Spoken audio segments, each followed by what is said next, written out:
bareng aku. Kenalin, nama aku Daphne Sabrina.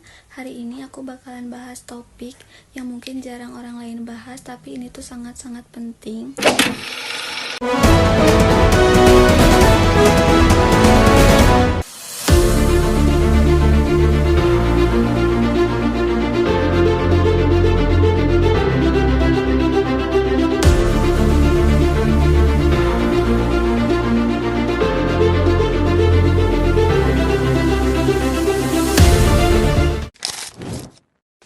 Yuk langsung aja kita bahas.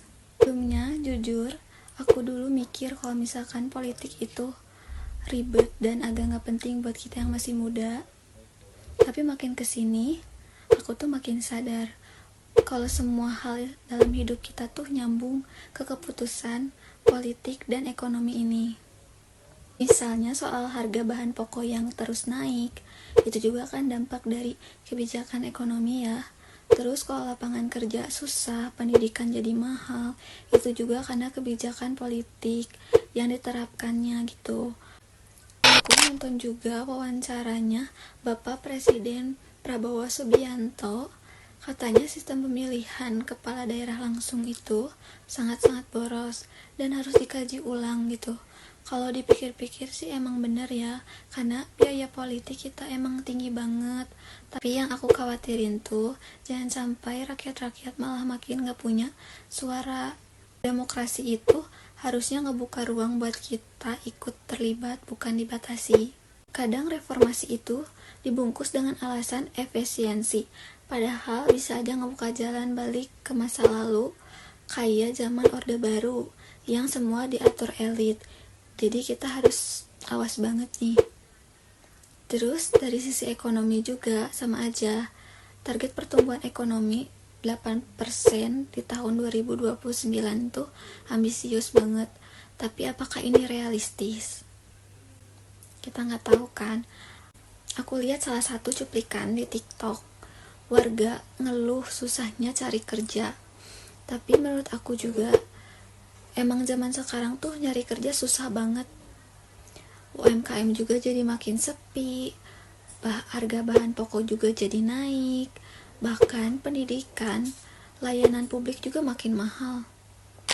Pemerintah emang banyak bikin program ya, seperti makan siang gratis, subsidi, dan lain-lain sebagainya. Tapi kenyataannya di lapangan masih banyak yang belum merasakan dampaknya. Oh iya, sayangnya banyak anak muda nih yang masih cuek. Padahal kita ini generasi terbanyak di Indonesia loh. Kalau kita semua peduli dan aktif, kita bisa jadi kekuatan besar untuk mengubah masa depan negara ini. Tapi kita juga harus kritis ya.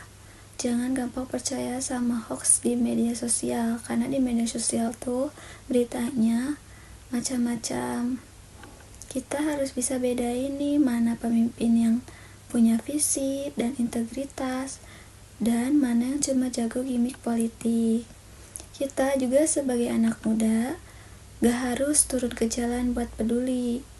Mulai dari rajin baca berita, ikut diskusi kayak gini, atau nyoblos pemimpin yang tepat saat pemilu, itu juga udah termasuk bentuk kontribusi nyata. Sekarang tuh kan zamannya digital ya, semua informasi gampang dicari, tapi jangan sampai jadi generasi yang melek gadget, tapi buta politik ya. Itu dia opini dari aku. Buat teman-teman semua, yuk kita mulai peduli. Jangan tunggu sampai hidup makin susah, baru kalian sadar betapa pentingnya politik dan ekonomi. Karena realitanya yang kita alami sekarang tuh bukan kebetulan, itu hasil dari keputusan politik ya. Yuk diskusiin bareng aku.